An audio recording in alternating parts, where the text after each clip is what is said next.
بسم اللہ الرحمن الرحیم۔ السلام علیکم۔ دفعہ نمبر 437 تعزیرات پاکستان۔ عرشہ دار جہاز یا ایسے جہاز کو جو 20 ٹن بوجھ کا ہو، تباہ کرنے یا غیر محفوظ بنانے کی نیت سے نقصان رسانی۔ دفعہ نمبر 437 تعزیرات پاکستان۔ نمبر 1، جو کوئی شخص کسی نقصان رسانی کی نیت سے کوئی بھرا ہوا مرکب طری یا ایسا مرکب طری جو 20 ٹن بوجھ اٹھاتا ہو کو تباہ یا کم محفوظ کرے۔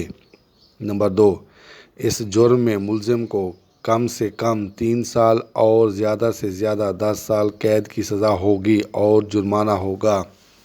مرکب طری کے معنی کشتی یا جہاز جو پانی میں تیرتا ہو، جس پر سوار ہوں یا سامان اٹھائے، پانی والا جہاز۔